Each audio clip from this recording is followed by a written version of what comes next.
global jungle. 황여울, 김충신 씨 커플은 서로에게 선한 영향을 주고 있는 연인입니다. 여울 씨가 친구 대신 나가게 된 소개팅에서 서로가 운명임을 직감한 두 사람, 가치관이 너무 잘 맞아 연애한 지 6개월 만에 결혼식을 올렸다는데요. 여울 씨에게 두 사람의 러브스토리 들어보았습니다. 혹시 내가 소개받을래?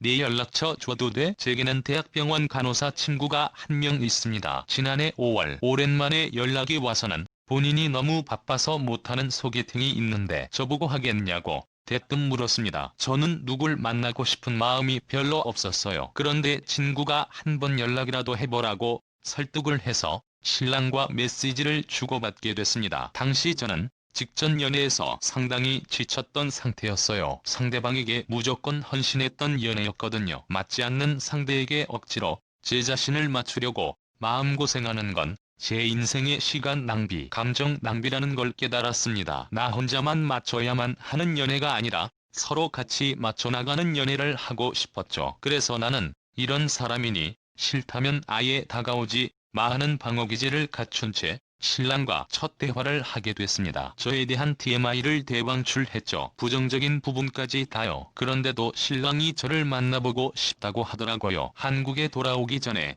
내가 먼저 답을 줄게요. 우리 사겨요. 그렇게 만난 자리. 메신저 대화에서는 제 얘기를 많이 했기 때문에 만나서는 신랑 이야기를 많이 들어보려 했어요. 깊이 있는 이야기를 들어보니 저와 가치관이 정말 비슷하더라고요. 사실 만나기 전에 대화할 때는 사람이 노잼인 줄 알았는데 실제로 꿀잼이었습니다. 막 웃겨주는 스타일은 아닌데 저와 비슷하고 말이 잘 통하니 함께 있는 시간이 너무 즐겁더라고요. 알고 보니 신랑 아버지가 목사님이었어요. 저도 목사님의 딸입니다. 같은 종교에다가 자라온 환경이 비슷했어요. 그래서인지 오래 만난 사람처럼 편하고 믿음이 가더라고요. 또 저는 하나를 갖고 있으면 그 하나를 나누어도 좋다는 주의인데 다른 사람들은 그걸 잘 이해하지 못해요. 10 정도는 가져야 하나를 나누지 왜 바보같이 그러냐는 식의 말을 들을 때가 많죠. 그런데 신랑은 그걸 다 이해하더라고요. 세상을 보는 눈이나 타인에 대한 태도 같은 것도 정말 비슷했어요. 그렇게 몇 번 만나면서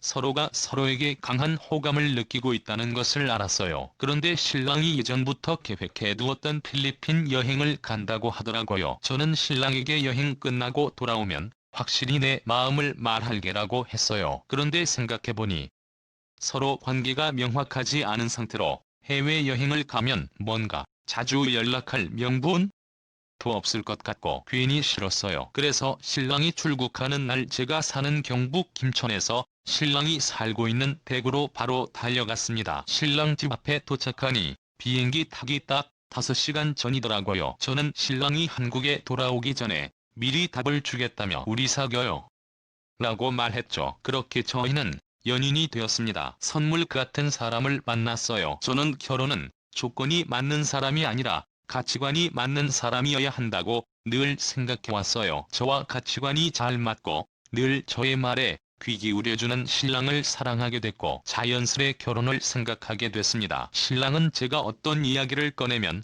그냥 알겠다라는 식으로 넘어가지 않아요. 항상 본인의 생각이 어떤지 진지하게 대답하는 모습에 반했어요. 저희는 서로에게 맞춰가려 서로 노력했죠. 제가 꿈꾸던 연애였습니다. 신랑은 제가 보고 싶으면 대구에서 김천으로 바로 달려왔어요. 저도 단 30분만 볼 수 있다고 해도 그 30분을 위해 대구로 갔죠. 티격태격하는 일이 있어도 절대 하루를 넘기지 않고 대화로 풀었습니다. 신랑은 꽃을 좋아하는 저를 위해 데이트를 할 때 자주 꽃을 선물했어요. 제가 힘든 일이 있으면 저와 같이 울어줬죠. 정말 선물 같은 남자예요. 만나면 만날수록 결혼을 굳이 미룰 이유가 없다고 생각했어요. 우리 축의금 기부할까? 양가 부모님도 이왕 할 거면 해를 넘기지 말고 빨리 하는 게 좋다고 하셔서 그해 11월에 결혼했습니다. 만난 지 6개월 만에 결혼식을 올렸네요. 양가 모두 개혼이라 하객이 꽤 많을 것 같았는데 김천에는 큰 예식장이 없어서 난감했어요. 그러다 한 예식장이 개조를 통해 큰 홀을 만든다는 것을 알게 됐고 아직 공사도 마무리되기 전에 예상 이미지만 보고 덜컥 계약했어요. 그 정도로 식자재에는 욕심이 전혀 없었습니다. 대신 저희에게 중요했던 건 나눔이었어요. 결혼을 준비하면서 기부를 하고 싶다는 생각이 들었고 비슷한 저희답게 별 고민 없이 결정했습니다. 우리가 선한 영향력을 연예인처럼 널리 퍼뜨리긴 어렵겠지만 이웃의 한 명에게라도 영향을 줄 수 있다면 좋겠다는 마음이었습니다. 크지 않은 돈이지만 축의금 중 일부를 어려우신 분 생활비로 전달했어요. 그런 결정을 함께 내렸다는 자체가 기쁘더라고요. 그래서 저희 부부는 인생에 있어 중요한 순간이 올 때마다 나눔을 하자고 결심했어요. 아이를 임신하거나 출산하거나 하는 때에 맞춰 기부를 하기 위해서 매달 수입의 일부를 떼서 모아두고 있습니다. 앞으로 작지만 뜻깊은 나눔을 하면서 살려 합니다. 충신 여우라. 삶이 달랐던 서로가 만나 하나가 되어가는 과정이 쉽지 않지만 서로 배려하고 아끼면서 살자. 앞으로도 잘 부탁해요. 원석을 다듬으면 아름다운 보석이 되는 것처럼 우리 역시 보석 같은 부부가 되어가길 기도해 사랑합니다. 여울 오빠를 만나 내 삶이 행복의 이유들로 넘쳐나는 것 같아 감사해요. 우리 이렇게 감사 속에서 서로를 보듬으며 잘 살아가자. 고맙고 사랑해요 네 여보.